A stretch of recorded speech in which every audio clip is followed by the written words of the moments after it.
Hello everyone. Today I want to show you how to create an exploit in a Solidity smart contract.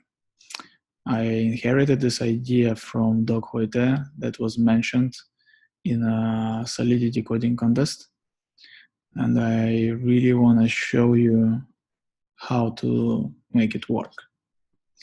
So imagine you have a contract with two values, x equals 2 and some array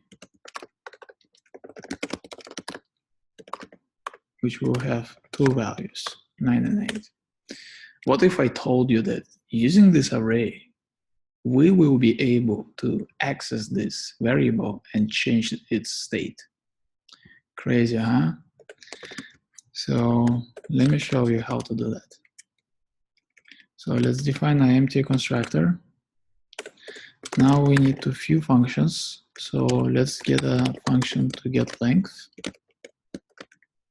This should be public constant returns integer, and we're simply going to return here array length. And then next one, we will need a function to modify array, and we'll have the index and we will have a value. And here we're just gonna say index equals value. And one more function that will say pop length, which will have array length minus. So let's see if everything works. We're gonna deploy the contract. We have x2, length 2, array, the second argument is 8. Let's see if we want to modify the second argument to 3. And let's verify that it's working. Let's see, we wanna pop the length.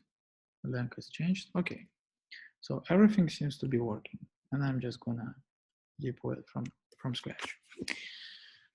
So let me show you what's going on. So whenever you deploy the contract, if you click debug button, you're gonna see storage completely loaded. That's what we actually need to see every state what was changing during the deployment. So as you can see here, the first pointer is 000 is our value 2, which is our variable x.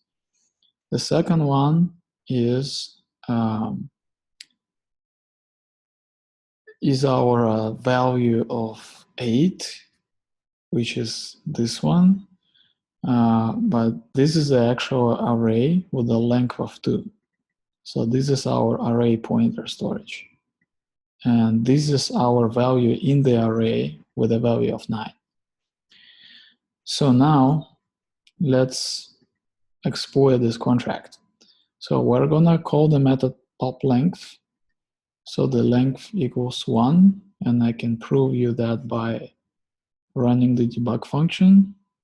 So we can see that, see this, our array, this is our length too. If we debug it, we're gonna see, okay, now the length is 1. So then I'm gonna call it one more time.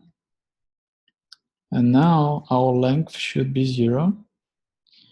So watch carefully this address. And then it becomes 0. Okay. Now I'm gonna call it one more time to make the array overflow the length. So,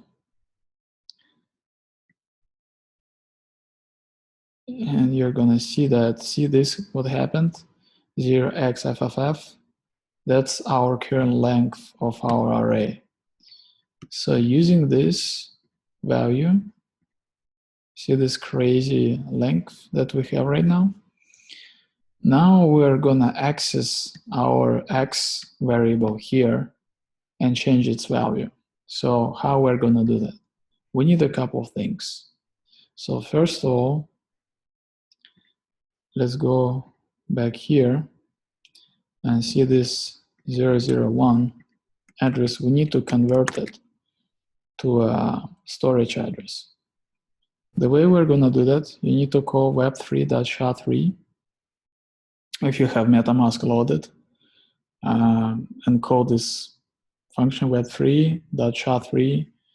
This is the address of your array with already with overflowed length.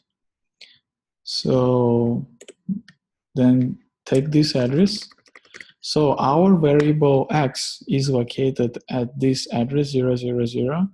So we need to run a Perl script. You put this address here, and then you need to add the pointer, which is in our case it's 0. So if the x variable would locate it at 001 or 2, you have to provide the index here. So now we get the address of this variable, and now we can access it and modify its value. So we're gonna provide the index, and now I wanna provide the value for x variable, and I'm gonna call this method. And now we're gonna see what our x value has become. Here we go. We just changed the value of x variable using the array.